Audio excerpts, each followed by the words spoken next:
flirting at the end of the day is risking yourself for rejection. Yeah. I'm curious how you help people get over that fear of rejection. So I have this expression, which is rejection isn't real. You were the first one to get voted off Survivor twice. Francesca, the tribe has spoken. Again. Exactly. And so when people are like, oh my God, like I feel so rejected, they didn't respond to my text message. I'm like, until you've had two separate groups of people sit around and say like, we have to vote one person out. Who is it going to be? Smart girl. Dumb questions. Is flirting dead? And can you teach anyone how to do it? This is Smart Girl Dumb Questions. I'm Nayeema Raza, and today I'm here with certified love coach, Francesca Hogi. You've written a book called How to Find True Love. Can you really teach people how to flirt? Absolutely. It's a skill. All skills can be learned, they can be taught, they can be practiced, refined. They can be assessed and graded. Absolutely. How do you assess your own flirtation skills? Well, now I'm really good at it, but I used to be really bad at it long before I was ever in the love industry. I wanted love. I wanted to be in a relationship. I was going on lots of dates, but they were all just like very flat, very friend zone. No, like, oh, and tell me about your job and tell me about, da. And I was like, this is not what I want. I want more than this. Yeah. So I started to like study people who I knew who were good at flirting. And I was like, oh, wait, I can do that. I can start practicing that. Yeah. Now, you and I met in Tangier, Morocco, but then we saw each other again at TED last year. What I really liked about your TED Talk was that the definition of flirtation was not limited to romantic relationships. Yeah. Because I believe that flirtation is like kind of a way of being. Like on this show, we flirt with a lot of ideas, we entertain things. Yes. I interviewed a space architect. I'm like, maybe I could live on Mars. You know, you have that playfulness of life. How do you define flirting? So I define flirting as words and actions that are intended to make another person feel seen, special, and acknowledged. Okay. And that's the foundation. And then you can layer on top of that desirable. And desirable could be like, you know, a gay man might flirt with you. Yes. But then there's a like kind of the ultimate layer, which is what most people think of when they think of flirting, which is desired by you specifically. So like the idea of flirting with someone because you're attracted to them, because you're interested in them, and you're hoping for some type of outcome from that. And that makes it really intimidating for people. So that's why I'm like, let's just take it down to the basic, which is just about human connection and just having a moment of connection with another person. You say that introverts flirt better than extroverts. They can, yes. Yeah. Okay. Because the issue that a lot of extroverts have is that they are so extroverted that their attention doesn't feel special. I have this problem. Yeah. So you like spread it everywhere. You spread it everywhere, right? This is not your seed. This is just your flirtation. Yes, yeah. Right. So like if you imagine like going to a party and you're really extroverted, you're like, oh my gosh, I'm so interested in you. Hi, I'm so interested in you. And da. And so the person who you're actually interested in can't distinguish between your normal extroversion and any like specific energy directed towards them. Whereas if someone's more introverted and they make an effort to be, you know, to have that moment of connection with you, it feels more special because you're like, oh, this person is actually like making an effort to talk to me. This is like an EKG. You don't want a flatline, but you also don't want it like wacky all the time, smoking every day. But that's counterintuitive. Is this scientific, this introverts, extroverts thesis you have? This is my empirical knowledge speaking here. This is 13 years of data. Like there's the work that I've done working with clients, but then there's also just the observation that I have. And I hear from a lot of extroverted people, women in particular, they're like, well, I flirt with everyone. And like, I don't ever meet anyone. And I'm like, okay, that might be the problem. I mean, one of my boyfriends said to me, he's like, you know, I feel like you would flirt with a door. I mean, on the one hand, that's good because you are moving through the world in that way where you're being very just organically tuned in to other people, which is like good, right? Like we want that. I mean, even, you know, when you go to the coffee shop and you're ordering your latte, like just looking at the person who's taking your order and just having a moment of like, hi, how are you? And genuinely like caring about the answer, like that just makes the world a better place. I want to underscore the thing that's good before you tell me why it's bad and I feel bad about myself. But the way it's good, I think it's also we live in a world where it's hard to notice things sometimes. Yeah. Because we walk into a store and we're like, oh yeah, I'm here to pick up my order. And, and I feel like that often as I'm moving through my life. But there's like this sacred thing of meeting someone for the first time or like being in a space with someone. Like it just happened to me right now. It takes a second to like get in the groove and lock with you.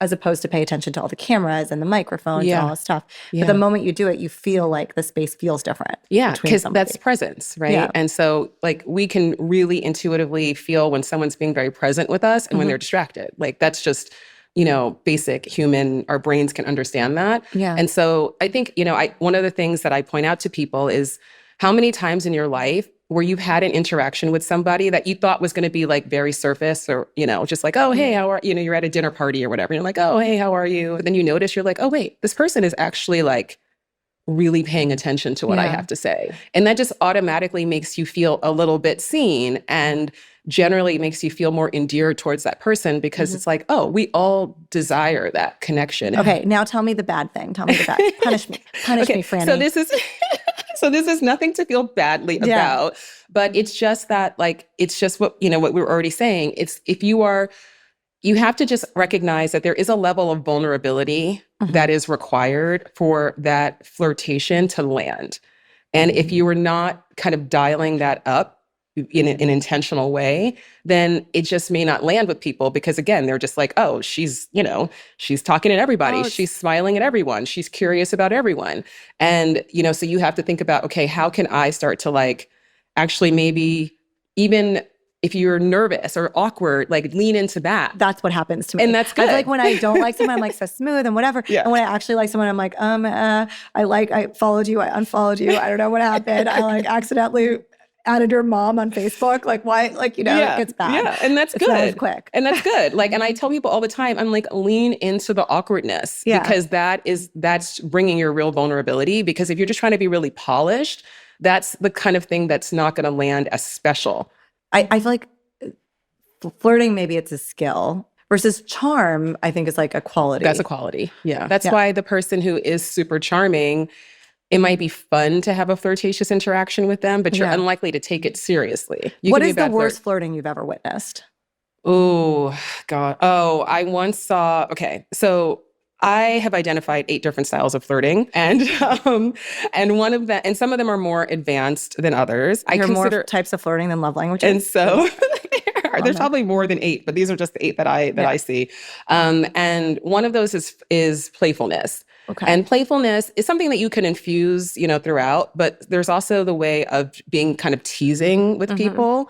And I've seen that go really, really wrong. Oh, like I've seen people, I'm like, oh, you're just like, this is so hard to watch. Like you're just insulting them and you're just like I remember this one woman who was trying to flirt with this guy and he had, I don't remember where he was from, but he had some kind of accent and she was like he said something and she like mocked him.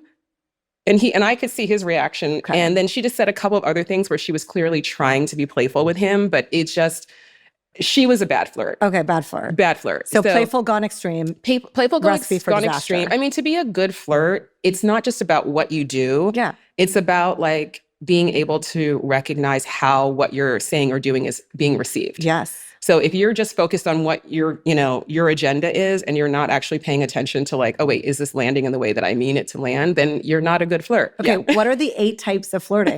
We now know playfulness. What are the 7 other flirtation languages? There's, I hope I can remember them all. Attentiveness, which is my favorite. Okay. There's also formal. So formal flirting is a little bit more old-fashioned. So it's a little bit more like it's giving Bridgerton. It's giving Bridgerton. So there's a directness about it. Oh, you're very beautiful. I'd like to take you to dinner. It's there's a directness to it. You know. Have you ever seen the show Later Daters? Yeah, I haven't seen it, but I'm familiar with the concept. So there's older people. Okay, older people. Older people going on a dating journey. Oh, okay. But like on that show, all of the women expected the men to bring them flowers on the first date, And if he did, he'd be like, well, he didn't bring flowers, And so that's an example of kind of like, it's a little bit more performing kind of those traditional rituals of courtship. So that's formal. Compliments, which is, just an easy way to start a conversation, to make someone feel really seen in the moment. That's its own one. That's its own one. Yeah. Okay. So we have attentiveness, compliments, playfulness, formality, bold or overt. So I think of like, Samantha Jones from Sex and the City. Oh, yeah. Blanche Devereaux from the Golden Girls. It's like, They're going to tell you exactly. My mom. Is your mom like that? My mom is like that. It's so embarrassing. It's like horrific. Like, and there's a time and a place for that, right? But it's not always going to land, right? It's not always going to convey the message that you want to send. So it's, again, a little bit more advanced. Also being just physical touch, like touchy-feely, like that's the style of flirting. Some people are really good at like, I'm going to put my hand on your knee or on your arm and I'm going to lean in. And, that's like a lot of physical touch and action.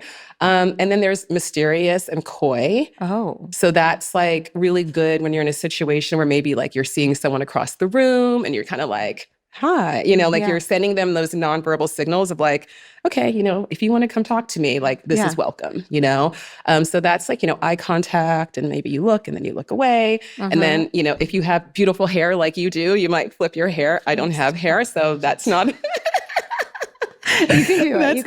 But you can find still a way to send that nonverbal, that physical, signal that's just kind of it creates a bit of intrigue and a bit of like, oh, wait, is that person like, oh, are they looking at me? Like really looking at me? Like maybe I should go say hi. Yes. And I think that was it. Okay, so let me just get them. Yeah. There was playfulness, attentiveness, formality, compliments, physical touch. Your mom. Oh, overt. Maybe I have it from her. Got it from her mama. Overt, mysterious, coy. Number 8 is just it's seizing the moment and just saying something. Like if you don't know what to say, just saying like, I'm just going to say anything. The shock and awe. Even if it's ridiculous, even if it's silly, even if it's embarrassing, like I'm just going to seize this moment and say something. The shoot your shot. Shoot your shot. Yeah. Okay. So 8 types of flirting. What is you talked about touchy-feely, like using the hair. What is the part of your body that is most used in flirting? Eyes. Yeah. Eyebrows. Eyebrows are definitely, but eyes. I mean, because if you think about any flirting style, if someone was doing that, but they weren't looking at you.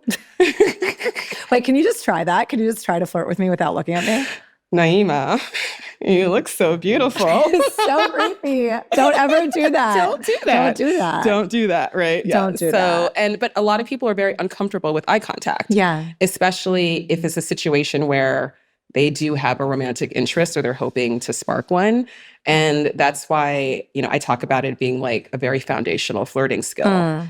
Because you have to just get comfortable with that and just, it's important. It feels vulnerable because it's important. What I love about your definition and how you think about it is it's not just for someone who's like looking for a romantic spark. It's for people who are already in romantic relationships who want to keep it alive. Yes. It's for people who are in the business of like meeting people and connecting and building human relationships in anything that you do. But the idea of like keeping it fun, keep it flirty, keep it playful. Yeah, and just bringing that intention to make other people feel seen. That is appropriate for any setting. Yes. And it's also really important for people who are in relationships. I get a lot of feedback from married men who are like, thank you for teaching me how to flirt with my wife. Aw. I know. So sweet. I love it. I'm like, call me, but don't, because they're married. Don't call me. But I think you said it's appropriate for every occasion. Yeah. Except for these days, we don't date at work a lot.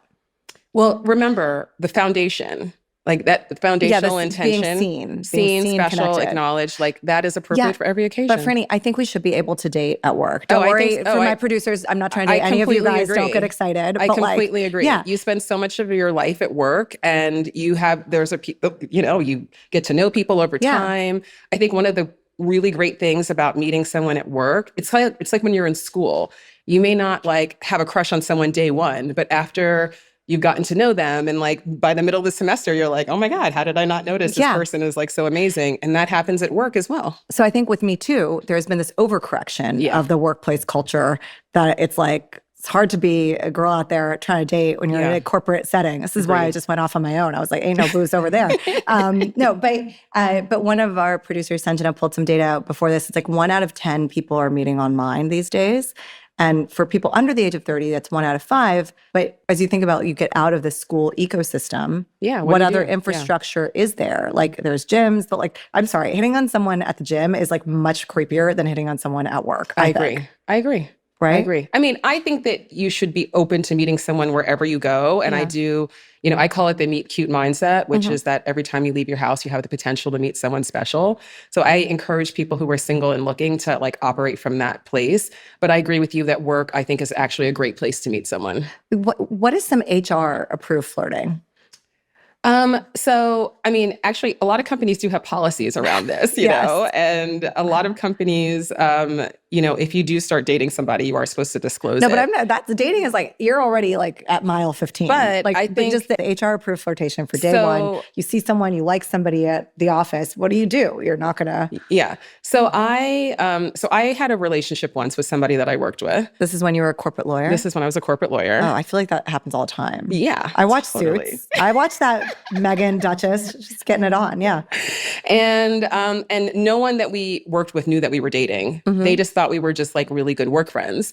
But that's how it started. If you're in a bar and you see somebody, you're like, oh, I want to go shoot my shot. Like, that's not the attitude to bring to the workplace. Yes. Right. So like, if you are intrigued by somebody and you might be attracted to someone, this is a long game. So you've got to really like just be patient with it and see how it can unfold over time. Yeah. You don't put anyone in an uncomfortable position. So, you can just, you see them in the break room, after the meeting or what have you. And then eventually you can start to say, oh, you want to go grab lunch? Again, reading the room and how it's being received. And it's like, oh, if this person seems like, oh, yeah, I'd love to get lunch with you. Slow and steady in that situation.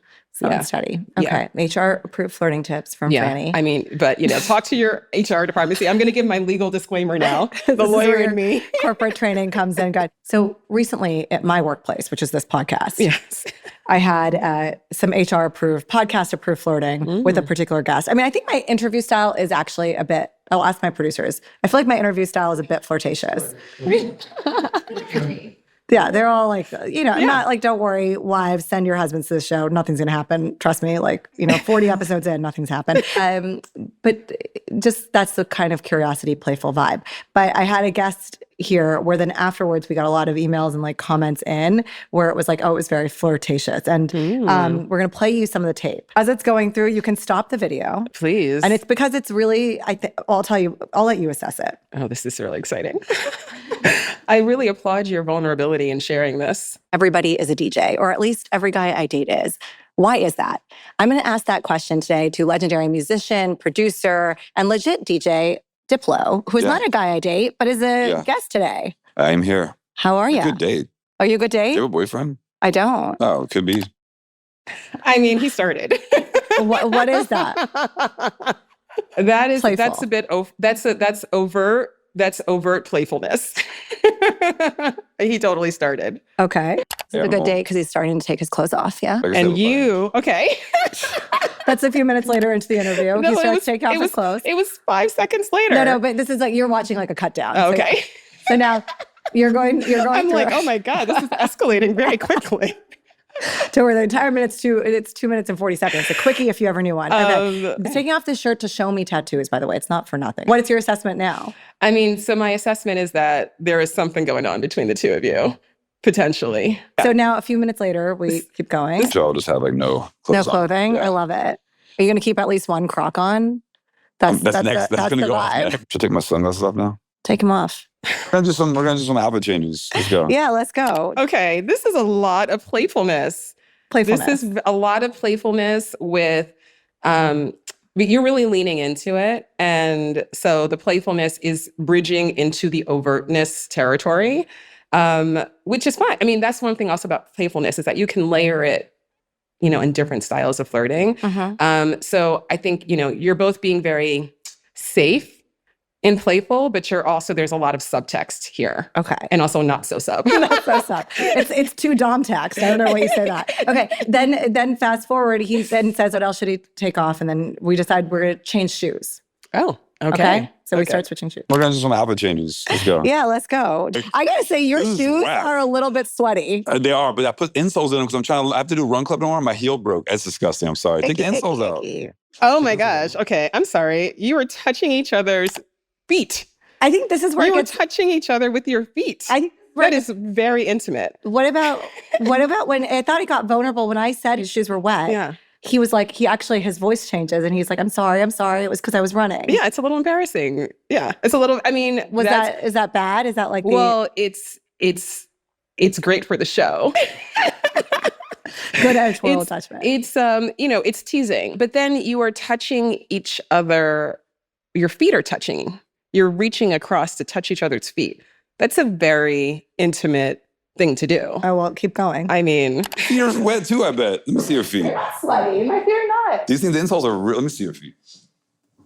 They're kind of dirty at the bottom. They're not dirty. Well, they're not that dirty. My shoes are off then. Okay, let's keep going. More shit's off. OMG. Okay. Well, okay. So I'm going to give you, there was a lot of different flirting styles in there. We had the playfulness, we had the attentiveness, we had the physical touch. There was a little bit of overtness layered into there. Where was the attentiveness? Your favorite style? Where was that? Well, it's just in that curiosity. Did you feel like he was paying attention to anything other than you? No, both of us were like very curious about each other's backgrounds. Like he was interested in Pakistan. I'm interested in like his life and obviously like interviewing him. Yeah, exactly. That's attentiveness. And I mean, the fact that you were touching feet is very intimate. And then it looks like he also put his hand on your foot at one point. Oh yeah, he wanted to see if it was dirty or wet. Okay, yeah. Very intimate. I mean, like think of like how much comfort and like I don't want to touch most people's feet. Let me put it that way. You don't want to touch my feet? I mean, I'm sure your feet are lovely, but no. I do not. Damn it. This podcast is a dud. But I would say, okay, it would depend on what your intention was. So if your intention was to just have a fun moment of connection, A+. Great. If your intention was to actually like genuinely explore romantic connection, I would give you a B to B+. Okay. Yeah. Our intention was the first, but tell me why your grade would be. I mean, look, you're recording a podcast, so then there's the after. So, who knows what happened after that? Because it was so extra playful that it doesn't necessarily read as like, I'm sincerely interested in you in the context. It's like, okay, you're a really good podcast host. Like you're really good at creating moments and building connection, but that doesn't necessarily mean that he would have interpreted that as like, okay, she's genuinely, interested in me. And what grade do you give him? Or we get the same grades? I think I would give him the same grade. Okay. Yeah. But I think that interaction, which like people see as flirtatious, and it is in whatever way, is actually your feet. But I think it's actually like two charming single people interacting. Well, that's why I gave it, a B. Yeah, because it's not really vulnerable. It wasn't vulnerable. Except for when his feet were sweaty. Except for when he touched your feet. And when he pulled up his shirt and you were pointing at his... I don't think that was vulnerable. That guy's like showing me his 8-pack. I don't think he's vulnerable at all. He's like, I don't know, what's the opposite of vulnerability? Hubris. Like, that was hubris. Yeah, well, he did. Yeah, you did give him really good opportunity to show off his 8-pack. Can we do a role play? Sure. Okay, but that's what I asked him after the podcast too. So let's role play. You teach me how to go from a B to an A. We'll be right back after the break. It's me. I'm never going away. Guys, this is a perfect time to send this episode to your crush or to your most flirtatious friend. And make sure that you are following, subscribing to Smart Girl Dumb Questions wherever you listen to or watch the show. By the way, speaking of HR-approved flirting, I want to know your questions as it relates to all things work. We're actually going to be doing a 6-part Smart Girl Dumb Questions series on what even is work in a time where it's everywhere and nowhere all at once. The series is going to be brought to you by Zoom, but I really want to explore all kinds of questions about why we work, how we work, and what it looks like 5, 15, or 50 years from now. So send me your questions, follow the show, send this to your crush. Back to the episode. Okay, so let's pretend that we're not doing a podcast because it wouldn't really be something necessarily appropriate for this setting. Okay. But let's just pretend that you are interested in me romantically. Like, you're something that you want to explore. Okay. So what would be your strategy? My strategy? Yeah, how would you go about that? I would wait for you to come to me. That's so sad. Okay, that's really, okay. So that's a very But I would be coy, kind of like I did with Diplo, where I was like, every guy I dated, so Diplo, who's not a guy I date, I kind of knew that he would give me something there. Yeah. Okay, so that's a good idea, right? You drop those hints, maybe mention that you're single, maybe you mention that you're looking, maybe, things like that are good. But what I want to just, point out what you just said is that you probably just wait for me to come to you. Yeah. Which is what I hear from people, I'd say 90% of the time. Women in particular. And because a lot of women will ask me, well, where should I go to meet men? And I'm like, okay, we can get into that strategy depending on like your lifestyle and blah, blah, blah, all the things.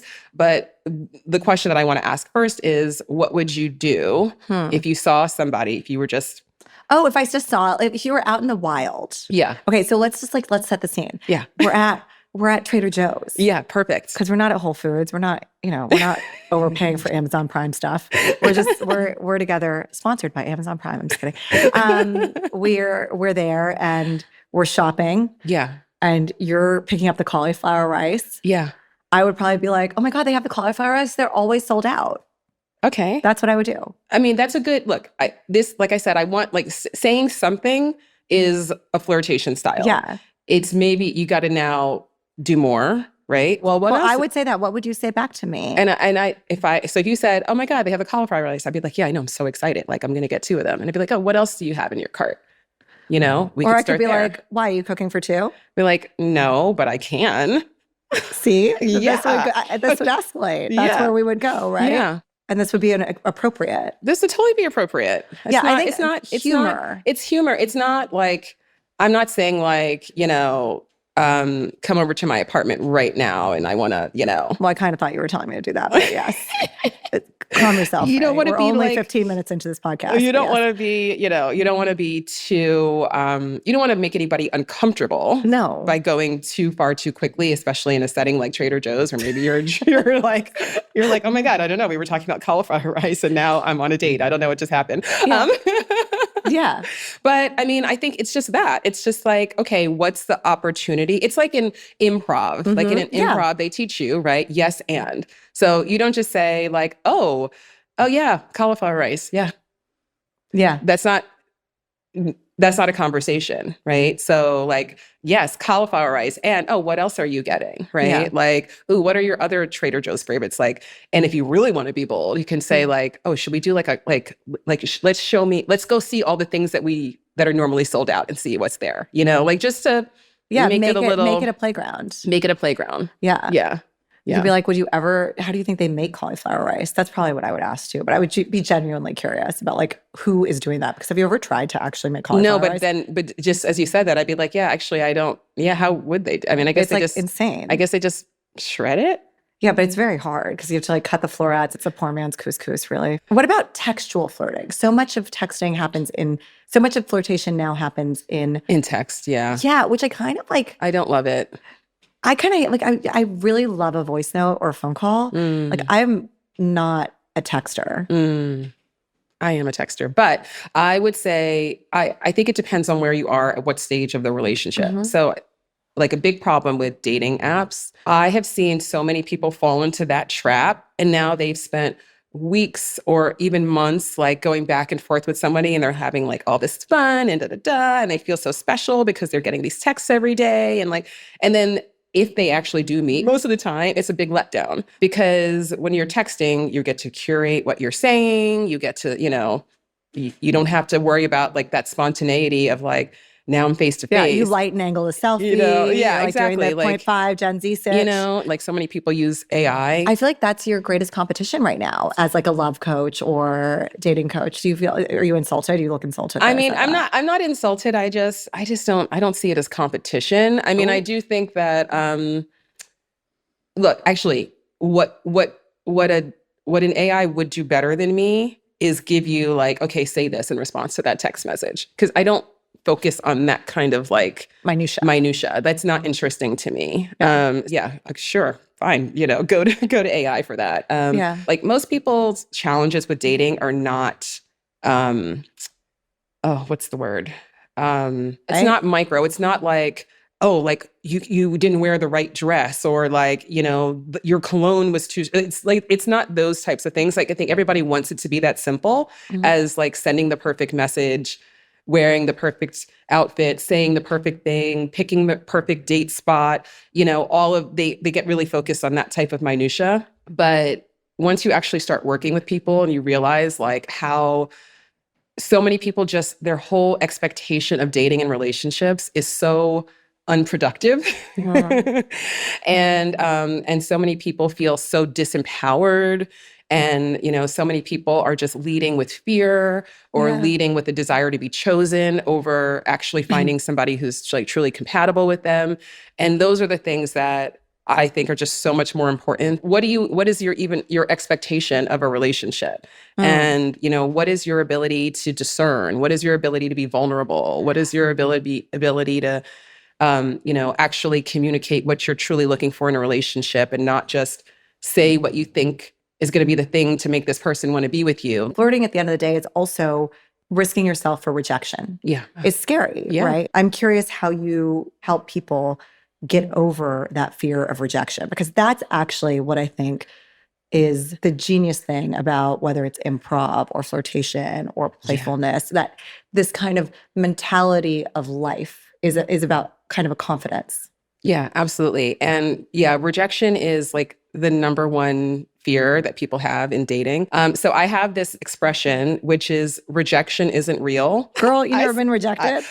Yes, I have. You were the first one to get voted off Survivor twice. Exactly. And so when people are like, oh my God, like I feel so rejected, they didn't respond to my text message. I'm like, until you've had two separate groups of people sit around and say like, we have to vote one person out. Who is it going to be?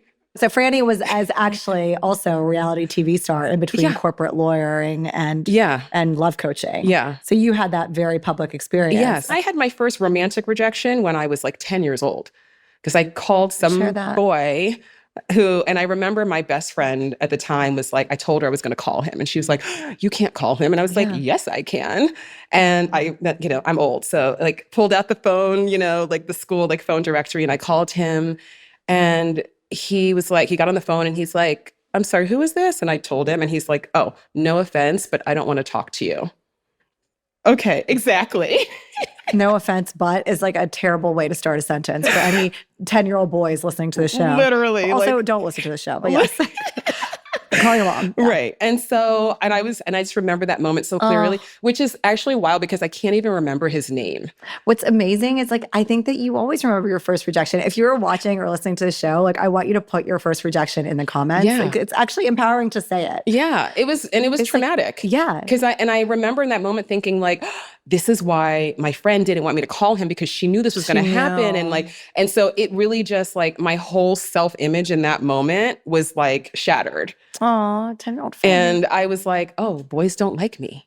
Oh. And I literally carried that belief about myself like into adulthood. And I had what I call a moment of grace, which is one day I remember so clearly being in my bedroom and I was folding laundry. And this thought, boys don't like me, came into my head. And I was like in my 20s at this point. And I was like, you know what? I have been saying that to myself for a really long time. And it had just been on such a loop that I hadn't even, I didn't look at it objectively, until that moment. And I was like, is that true? I was like, well, there's lots of boys who haven't liked me, but I mean, look at you. I'm sure there are lots of boys who liking you too. I was like, but there have been boys that like me, and like, I don't want every boy to like me. I don't like every boy. Like, it was like just this moment where I can't say that I completely lost that belief overnight, but it definitely chipped away at it in a really big way. And then the next time it came into my head, I was like, I don't know about that. And then again, it came into my head and I was like, and then it just stopped coming into my head. So for people like listening right now, at a moment of grace, how can you inspire that? It sounds like it just happened organically to you in that moment. But what prompts or techniques or activities or questions would get someone into a moment of grace with themselves? Well, one of my favorite exercises to give my clients is to write down at least 20 things that you believe about love, like specifically, right? As it pertains to you specifically. And then you can just look at all of those things. And I say 20, and I know that sounds like a lot, but sometimes it's not until like 17 or 18 that you get to your boys don't like me kind of thing. You know what I mean? Yeah. And then you just look at that list of things and then you just say, okay, well, number one, is it true? And sometimes you might say, okay, actually, that's not true. And sometimes you might say, oh, it's true. Like this has happened and that's happened and da-da-da. And that's fine. Doesn't matter what the answer is. And by the way, this is very similar to, I don't know if you know Byron Katie, and she has this process called the work. I started doing this before I ever heard of Byron Katie. Yeah. So just because people are always like, oh, did you get them from Byron? I see and appreciate your efforts at attribution, but I don't think anyone's thinking you're stealing anyone else's work. Okay. So tell me, so then you look at all those things, right? And so first is the question is it true? Yeah. And maybe it is, maybe it's not to you. And then the second question is, do I want this to be true? And if the answer is yes, this is a belief that serves you, then fantastic, move on. But if it's something that you don't actually want to be true, then the next question is, am I willing to consider the possibility that it's not true or that it won't always be true? And just accepting that possibility, letting in that crack of possibility can be really transformative, because then it's just like me and that thought, boys don't like me. Like it just got weaker and weaker until it went away. And that's actually what happens. Like how long did it take for that thought to get away from your moment of grace to that being like, for you being liberated from that belief? I mean, it wasn't long. I would say probably like a couple of months. I mean, and considering that I've been holding on to it for like, almost 20 years, like that's pretty good. Yeah. Yeah. I think that's amazing. And having coached now over 13 years, how many people? I don't know, hundreds, thousands, if you consider all the groups and things. And So after seeing this kind of like 20 list from hundreds, thousands of people, what are the common myths or truths that people tell themselves about love as it pertains to themselves? I mean, I say in terms of the disempowering beliefs, it's a lot of like, I'm too much, maybe people are attracted to me, but they don't ever choose me. I'm never chosen. There's a lot of that. A lot in that, like, there's something about me. So something about your personality, something about your looks, something about your age, your life circumstances that you feel disqualifies you from having the love that you want. And the thing about us as humans is that we want to be right more than we want to be happy. Right? So the beliefs that we have about ourselves are really, really important. So if you believe something that's working for you, like go for it. But if you believe something that isn't, it's worth like actually looking at that belief and starting to break it down and starting to not try to immediately override it. Because the point is not like, I didn't go from boys don't like me to every boy likes me. Like that's, because then my mind is like, obviously that's not true. Yeah. Right. But it's like this Leonard Cohen quote, there's like a crack in everything. That's how the light gets through. Yes, like you just have to kind of create that. But I love that the cognitive bias to want to be right about something. Like I'll say I grew up with a sister who's like, she's a few years older to me, but she's like very beautiful and tall and like in a very Pakistani sense. She's like fair. She's like, she was always like 5'10" model height. And so my whole life I grew up being like, I'm not the pretty one. I'm like the smart one. And so that is a belief that is in my way. Yes. And she grew up with this other kind of belief. And as we kind of have moved through life, it's like there were times in my life where I became like boy crazy and she became like very obsessed with proving herself at school or work. Yeah. And when you look at it and it's like, okay, like, is that actually true? Like, am I not pretty? Like, and that's actually, I mean, and this I is don't know, Diplo thinks I'm pretty. And Diplo touched your feet with his hands. He thinks my feet are pretty. No, but I mean, it is a real limiting belief. It's a real limiting belief. It's a real limiting belief. And so when I say, going back to your original question about rejection, when I say rejection isn't real, it's not that we don't get, broken up with. It doesn't mean that people don't say, no, I don't want to talk to you. Yeah. It doesn't mean that they vote you off an island. Like these things do happen sometimes, but it's really the story that you attach to it. And that's what becomes then these beliefs that become these limiting beliefs and self-fulfilling, prophecies in a sense, because even like, with boys don't like me, all that time that I believed that, I was mainly attracted to boys who didn't like me. Because it's that self-selection bias of like, I want to prove myself, to your point, to be right more than I want to prove myself to be happy. So it's like, then I will seek out opportunities to show that boys don't like me, to prove to myself how correct I am. Exactly. Yeah. And the boys who do like me, I'm just going to like ignore them or like dismiss it some way because it's like the cognitive dissonance of someone liking me when I don't think anybody likes me. I couldn't handle that. Right. And so I would just like shut that down. Right. I love this. And we'll take a quick break and we'll be right back. Speaking of beliefs, there's this belief we have in fairy tales. You talk about it as a fairy tale industrial complex.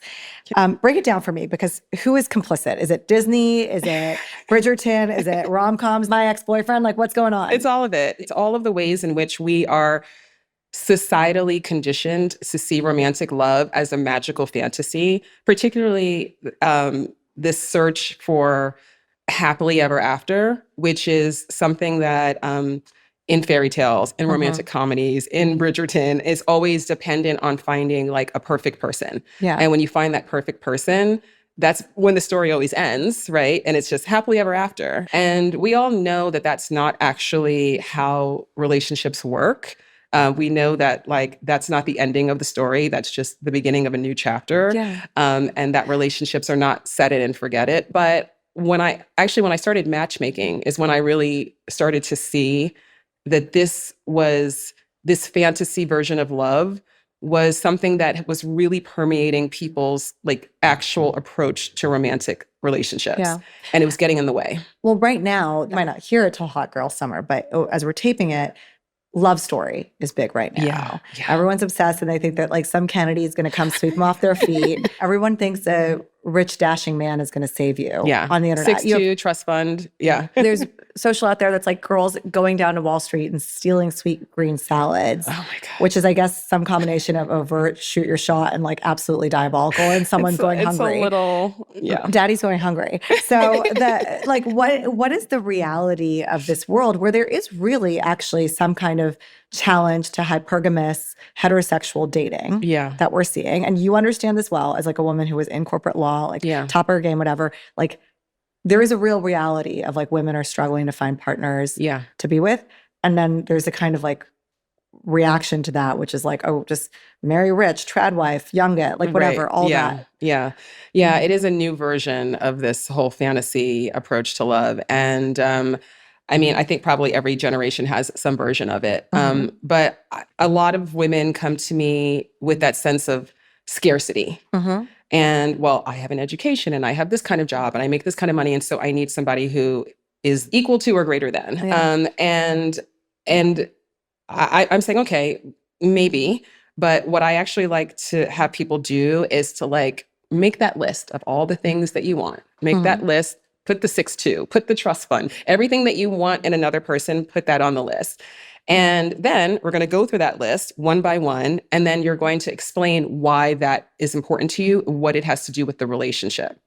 And when people start breaking it down, usually it's like, you know, because I work with men as well, but I work mostly with straight professional women. That's the majority of my clientele. And they'll say, well, if I'm with a man who makes, you know, at least as much money as I do, then he'll be supportive of my career and he won't be intimidated by me. Or he won't take advantage of me. And I say, okay, so what you're saying is that you want to be with somebody who's supportive, who's not intimidated by you, and who won't take advantage of you. You know that there are men who make a lot more money than you do who will not be supportive of you, who will be intimidated by you, and who will still take advantage of you. Right? So what you actually want is somebody who's going to be supportive of you, who's not going to be intimidated, who's not going to take advantage of you. So two things you said, which I really like. One, I really like this differentiation between the kind of overt and coy, the proxy versus the real quality.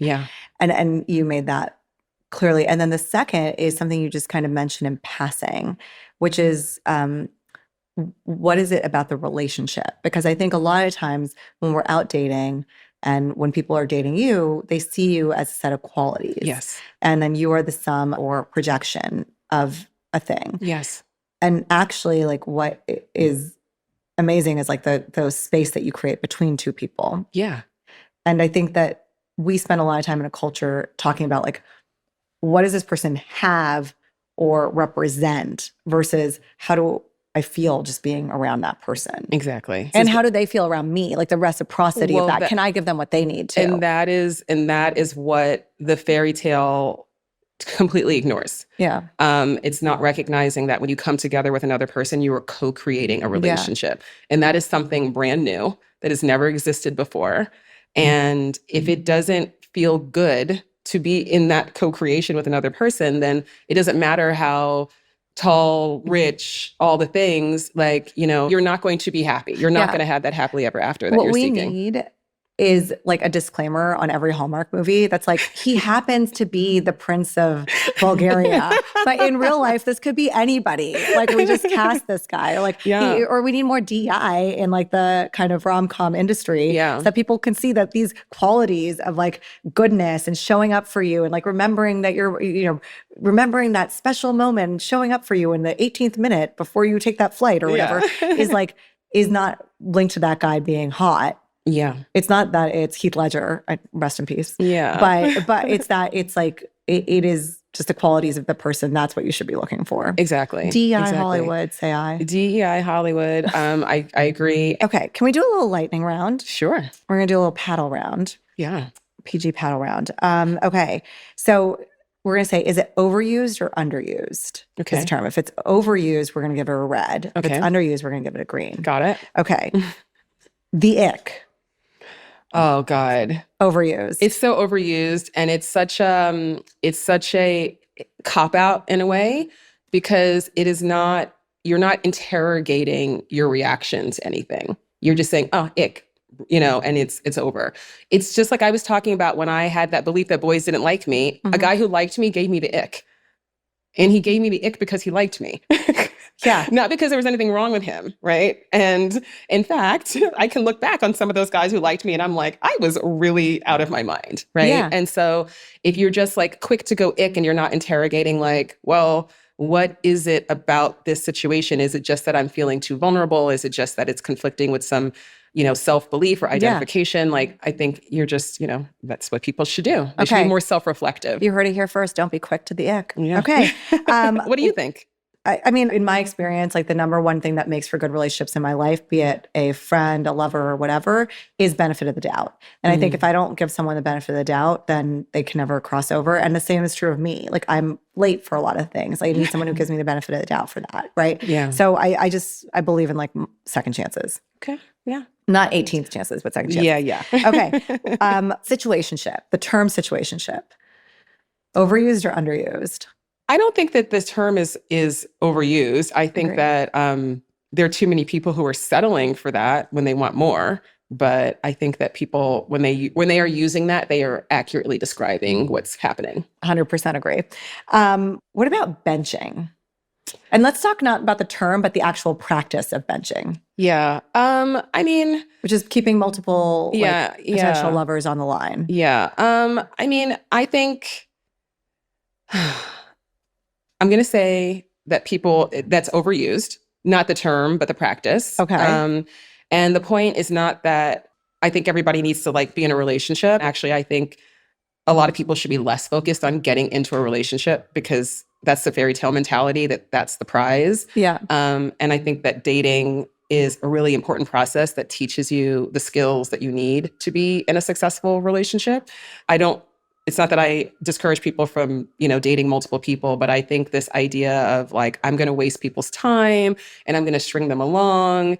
And it's all to kind of have this sense of like safety or ego or something. I think that is something that people need to stop doing. I want to do red flag, green flag, because it's more intuitive for us. Okay. So and this is really about the rules of engagement for modern dating. Okay. If he does not pay in heterosexual dating, he does not pay for a first date. Is it a red flag or a green flag? It's a red flag. I think it's a red flag. Yeah. Why is it a red flag? I mean, first of all, I think that a first date, if you've never met the person before in person, should be something that's very simple, right? Yeah. Like not overcomplicated, not over-involved. And it's just like, come on, like there's just a cultural expectation. And if you can't like pay for the coffee, then that just feels a little... What if it's not a coffee? It's dinner. It's dinner, but still. Well, I mean, I hope that you've met somebody before you go to dinner with them as a first date. That's a big commitment of time. What about somebody who waits to text 3 days in the year 2026 of our Lord? That is a red flag. That is insane. That is a red flag. Are you 80? But I will say, I think that obviously, like, if you're taking days to respond, like that's a big red flag. But I do think that the expectation that somebody should be like immediately responding to you is also, you're a red flag. Yeah. If you think that somebody should just be like, within 5 seconds, every time you send a text, responding like that. I don't think that that's a reasonable expectation for somebody that especially somebody that you don't really know yet. Like, no, the normal thing is like if they like sometimes respond and they sometimes like, it's like sometimes they're really fast and sometimes they take a while because that's just like a normal way to interact. That's a normal, because and also you have a life. I hope you're doing something else and you're not glued to your phone every second. What if he has read receipts on his phone? Okay, well, first of all, take those off. I don't understand why anybody has read receipts on their phone. Like, I'm like, why would you do that? I mean, I'm going to change. I think it's kind of a green flag if a guy has read receipts on his phone. I don't like it. Even the fact that we have to talk about these things, like there's so much room for interpretation and misinterpretation and like reading into what it means that, I saw the dots going and then they stopped. And then, like it's so, there's so much like minutia that we get so distracted by that we're not even focusing on like, what is this person's character? Like, how does it feel for us to like be together? I'm saying it's highly correlated with responsible people. So I just think that I don't know why you're judging Zach with read receipts. I just don't think that we have to be so like, insistent that people are like on our same communication schedule all the time.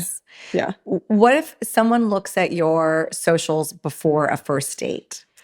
In an online situation? So, okay, this is mixed because I think I understand why people do it. I don't recommend it because it's just giving you more opportunity to make judgments and jump to conclusions about someone. This is my mix. It's like, that,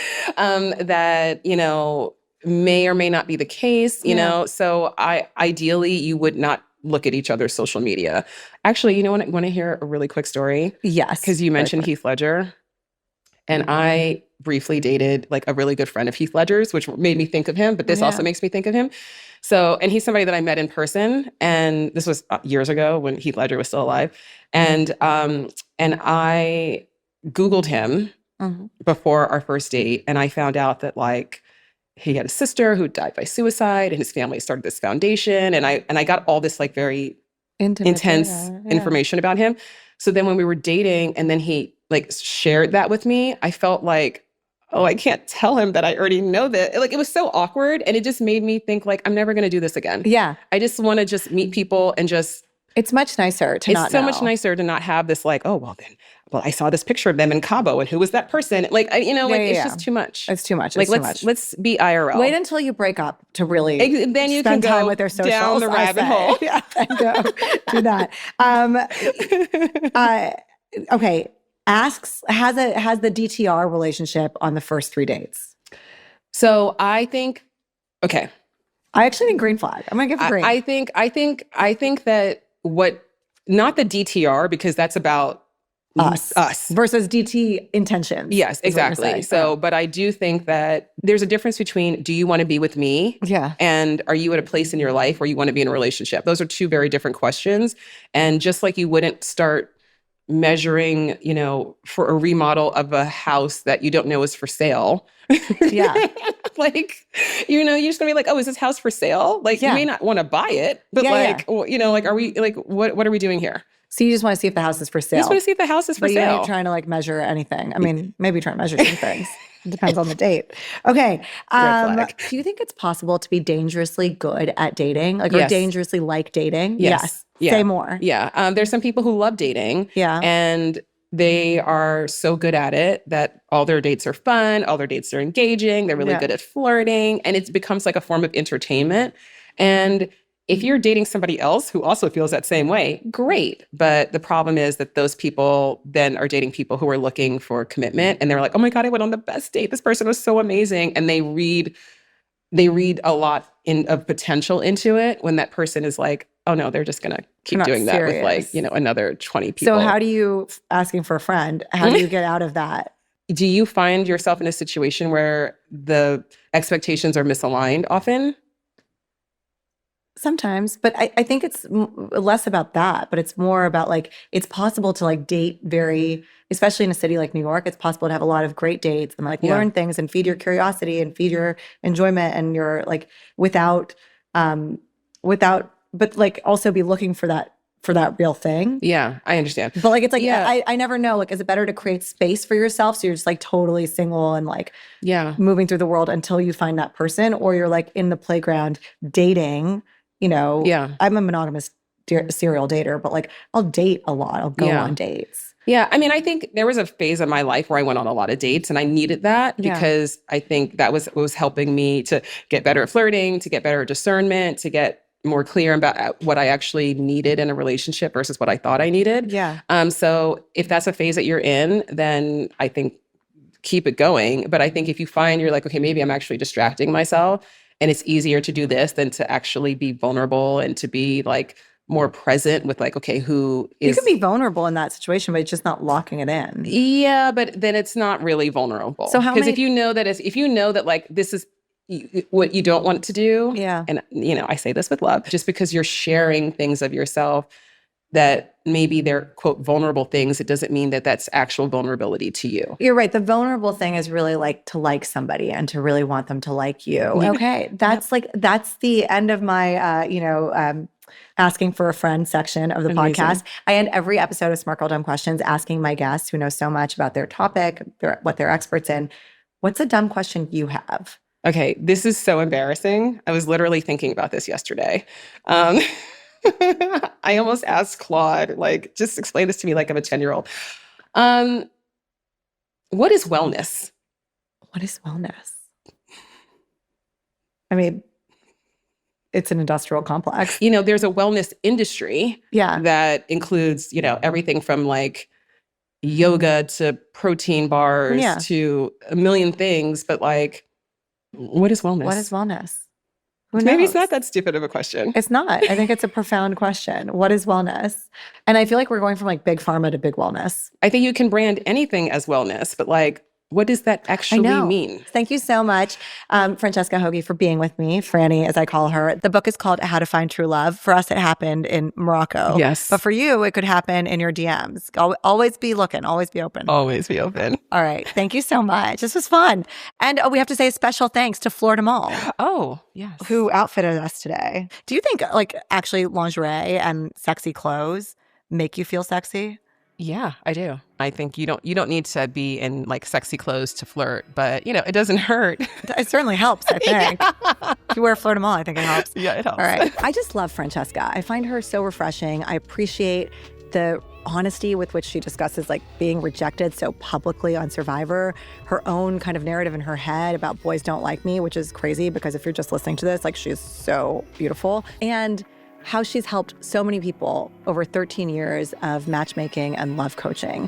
I want to know what you thought of this episode. Is it going to help you flirt more? Is it going to help you flirt with your partner that you already have? Find a new one. Flirt with ideas. Flirt at work in a very HR-approved way. Write in. I'm at nayeemaraza101@gmail.com. Also, I want your questions about all things work. Don't forget to send those for the Smart Girl Dumb Questions, What Even Is Work series brought to you by Zoom. And what's really funny, actually, I just thought of this, is that Francesca is actually a Zoom solopreneur. This was coincidental. I met her in Morocco and then at TED, but she's one of 50 entrepreneurs who've kind of built their own successful businesses powered by technology and all kinds of things. And they've chosen to feature 50 of these people. I'm actually doing interviews of them. You can find them over at Zoom's YouTube or social channels. That's it for this episode of Smart Girl Dumb Questions. I'm your host, Nayeema Raza. This episode was produced with Sanjana Nigam and Melissa Lee Gibson. It was engineered by Johnny Simon, mixed by Fernando Arruda, and shot by Wonder Studios and the great Desto Wonderad. I'll see you next week for an all-new Smart Girl Dumb Questions.